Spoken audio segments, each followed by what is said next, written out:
Hey guys, hope you're all doing well. I am out at a bar that we have here in the town my wife and I are living in. She graciously released me from daddy duty. I was watching the kids all day, and it's just been the summers are a bit of a grind, and so I needed a break, and she thankfully gave me one. So cheers.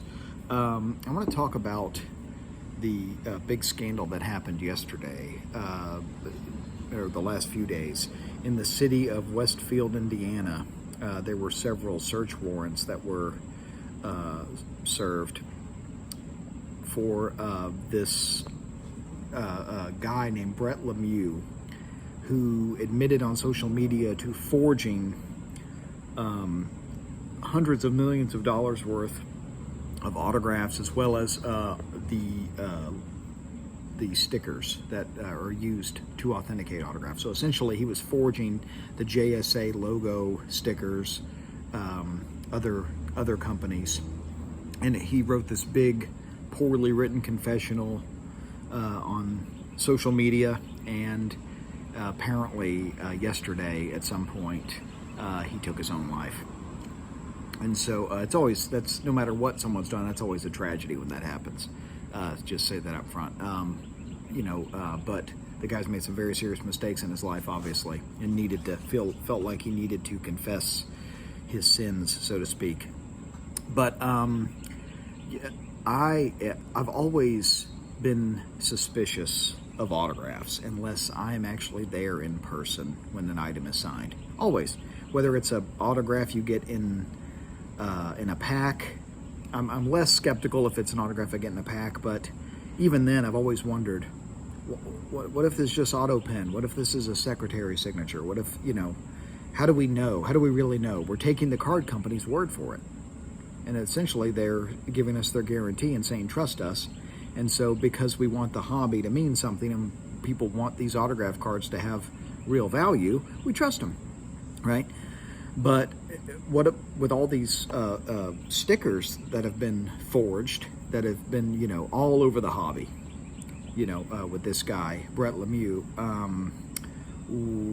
that adds a whole new level to this if you're an autograph collector. I'm not. The only autograph collecting I did was through the mail. And even then, I guess I could be skeptical then, because how do you know it's not the wife or, something like that? But what do you do if you're an autograph collector right now? I'd be crapping my pants, to be honest with you. But I'm really not. That's not the focus of my collection at all. But it always seems like before the National, there is there's a scandal, right? There was the trimming scandal a while back. Every few years it seems like in the run up to the National, there's a scandal of some kind, and I always wonder why that is. But the one thing I will say is this hobby is going to endure this. The autograph market, I'm curious to see what happens there. I'm very curious to see what happens there. But the hobby as a whole, it will endure. It's healthy. I think, there's always going to be slime balls out there. There's nothing we can do about that. All we can do is, be honest in the way we hobby. And that's all you can do. You just control your own behavior. You can't control other people. The world would be a hell of a lot easier if you could control other people, but you can't. So just, be honest in your approach with the hobby. But that's what I have for you guys. But I hope you all have a great rest of the week. Please like and subscribe if you haven't, because it really does help this channel as I'm trying to continue to grow, when I produce content.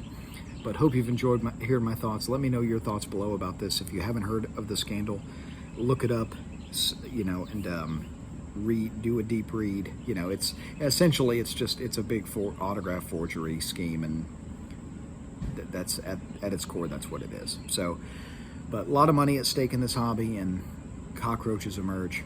Have a great rest of the week. Keep collecting the Ninja Baseball, everybody.